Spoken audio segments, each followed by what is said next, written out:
นี่แล้วนายสนธิบ่เห็นบ่เห็นบ่สองคนเพิ่นนี่ก็ปากใหญ่คือกันนั่นแหละหากแต่ว่านายนายสุทธิชัยยนต์นี่ฉลาดน้อยหนึ่งหมอนี่เพราะหมอนี่มันนักข่าวที่มีเทคนิคได้หมอนี่นะฉลาดกว่าบ่เป็นตาสร้างปันใดว่าซั่นไปบางครั้งก็เว้าถึกบางครั้งก็โอเคถือว่าหากินด้วยความเว้าหมอนี่ก็โอเคแปลว่าสาย NGO หมอนี่นะนักข่าวสาย NGO ข้าพเจ้ารู้จักตอนมันมามอนทรีออลมาหากินนำองค์กรสิทธิมนุษย์อยู่ในแคนาดานี่นะเขาว่า Centre International pour les droits de l'homme นี่นะ les droits de la personne นี่นะมาพัวพันอยู่นี่พวกนี้มันสาย NGO หมอยอนนี่นะสุทธิชัยยอนนี่นะฉลาดในการพูดการเว้าหมอนี่นะหากินจนฮอดเฒ่าฮอดตายได้หมอนี่ฉลาดกว่าสนธิหมอนี่นะแล้วก็มีเพื่อนเป็นคนที่ว่าห่างมีเป็นมหาเศรษฐีหมอสุทธิชัยยอนเนี่ยอมตะหั่นดิเพื่อนของเราแล้วนั่นพวกนี้มันโปรจีนเบิดพี่น้องมันโปรจีนเบิดจีนสิเป็นคอมมิวนิสต์จีนสิเป็นยังกะยาพอเสื้อพอแนวแม่เขาก็นิยมแนวนั้นและเฮาที่บ่แม่นเสื้อจีนนี่นะเฮาเบิ่งบ่ออกว่ะเฮาเบิ่งบ่ออกบ่อันใดเป็นธรรมอันใดบ่เป็นธรรมเฮาเบิ่งบ่ออกว่ะอเมริกาเขาเป็นประเทศมหาอำนาจเขาจะยอมให้จีนเขาจะยอมให้รัสเซียมาสร้างความบ่มั่นคงให้เขาวะเจ้าสิมายุยงปลุกปั่นให้คิวบานั่นล่มอเมริกามันเป็นไปบ่ได้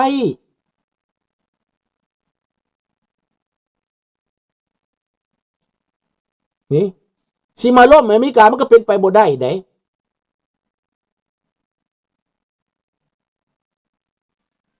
แต่เขาพูดเก่งนะยังฉลาดหมอนี่ฉลาด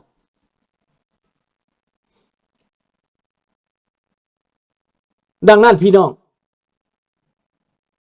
เรื่องความมั่นคง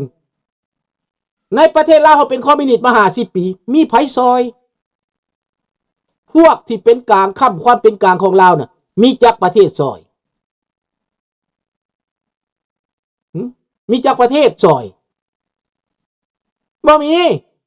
สิเป็นปากเห็นเสียงย่ำเจ้าต้มเจ้าตายย่ำเจ้าเจ็บเจ้าเป็นบ่มีจักคนมาออกปากออกเสียงปกป้องลาวปกป้องพวกที่ประชาธิปไตยบ่มีแม้แต่เจ้ามหาชีวิตคือเขาไปฆ่าไปแกงไปล้มไปตายบ่มีจักประเทศที่ออกมาเป็นปากเป็นเสียงให้พระองค์บ่มีความสงสารก็บ่ได้มีพระองค์ใจบุญหลายใจกว้างหลายสุดท้ายก็ตายอย่างน่าอนาถอย่างสมเพชเวทนา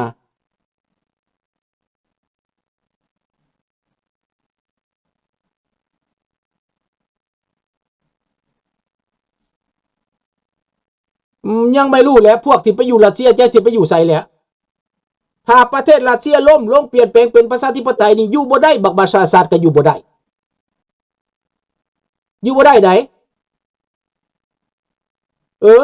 ก็สิมาอยู่นำบักมาดูโรพุ่นติ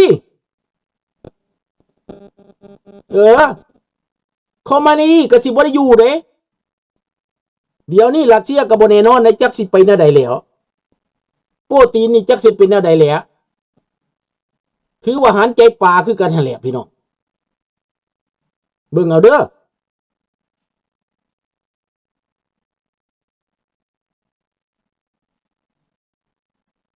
ก็จังซั่นแหละคนพวกนี้น่ะหากินนำแบบนี้หากินบนหลังของประชาชน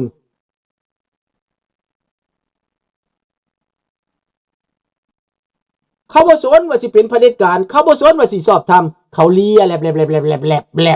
บเขาก็ว่าเขาเป็นคนดี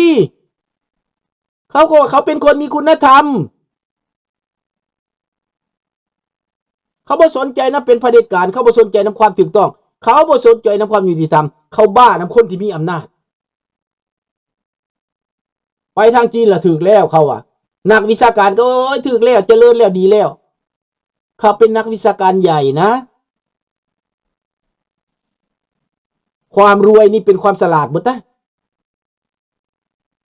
แม่นบ่ล่ะ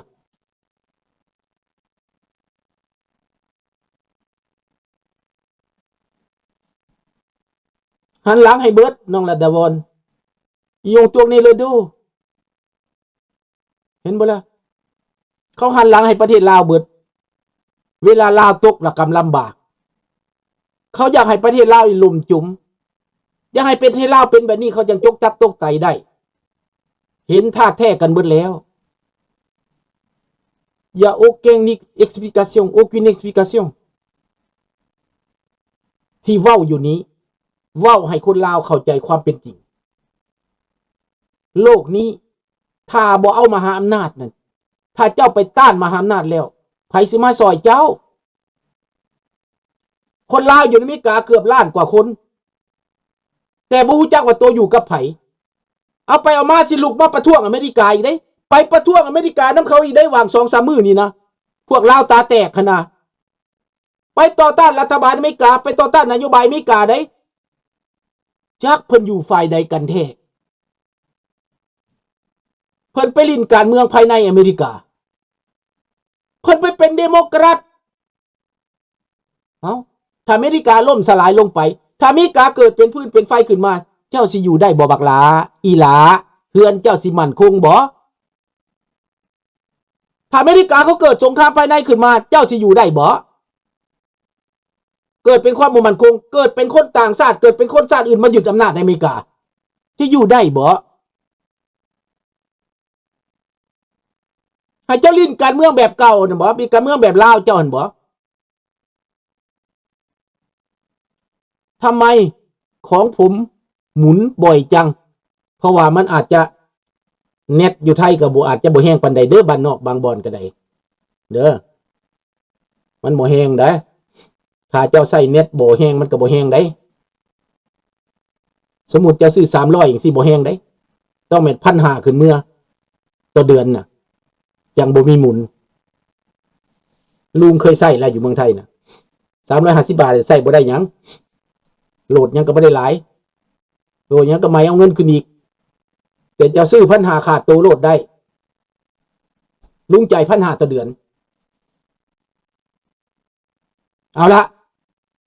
ดังนั้นนายสนธิกับตัวคนบ้านนอกบ้านนาตัวคนที่ว่าบ่ฮู้จักหั่นแหละตัวคนที่บ่ฮู้ภาษาต่างประเทศนั่นแหละอันพวกฮู้ภาษาต่างประเทศก็ฟังตั้งแต่คอมเมนเตอร์ที่ว่าพวกที่ว่าต่อต้านนั่นแหละมันก็เลยออกมาตามนั้นแต่ที่จริงเรื่องลึกๆแล้วเขาบ่ได้บอกเจ้าอเมริกาแม้แต่คนอเมริกาเองเขาก็ยังบ่ได้บอกนะก่อนเขาสิไปจัดการมาดูโรนะถ้าว่าเขาไปบอกสภาก่อนถ้าเขาไปบอกฝ่ายค้านก่อนมาดูโรมันก็เตรียมตัวจัดการอเมริกาหักหลังอเมริกาเจ้าเคยเห็นเลยบ่มันไปบอกมาดูโรว่าเตรียมทหารเด้อพวกทหารนี่สิไปแล้วมันไปบอกเพื่อมันสิเอาการเมืองพุ่นมันสิเฮ็ดให้ตาทัพนี่ล้มเหลวพุ่น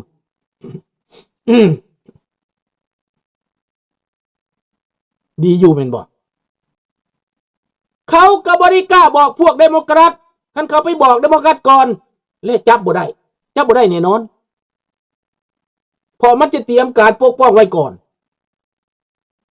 มันจะเอากองทหารมันจะไปนอนอยู่ค่ายทหารบุญอันนี้มันไปบ่ทันมันกำลังประชุมกับจีนเรื่องเงิน60,000 ล้านจีนจะเอาเงินมาซอยมาดูโรในการปกป้องคุ้มครองในความมั่นคงรักษาผลประโยชน์ให้จีน60,000 ล้าน4 ชั่วโมงหลังต่อมาจีนออกไปอเมริกาฟาดเลยมึงอย่าต้องมาเหยียบหลังบ้านกูนายสนธิเต้นดงโลดโอ้ย sorry ขอโทษสนธิคุณทำอะไรไม่ได้หรอกอเมริกาเขาไม่ได้กลัวมึงเขาไม่สนใจมึงหรอกจบราตรีสวัสดิ์ทุกท่านพบกันใหม่ในมื้ออื่นลาวแดงเป็นผีเป็นผีดกินบ้านกินเมืองจกตับจกไตประชาชนคนลาวให้ตื่นขึ้นมาเด้อพี่น้องลาวต่างประเทศสามัคคีกันเด้อปี2026นี้ขอให้ปีที่คนลาวตาแจ้งหูสว่างเด้อ ตาสว่างหูแจ้งเด้ออะบายบายราตรีสวัสดิ์กุดไนท์บอนนุยบอนนาเปรมิดีแม็กซี่บอกกูคนลาวอยู่เมืองฝรั่งตื่นขึ้นมาเด้อพี่น้องเด้อลาวอยู่อเมริกาลาวอยู่ทั่วโลกเป็นน้ำหนึ่งใจเดียวกันตื่นขึ้นมาบายบาย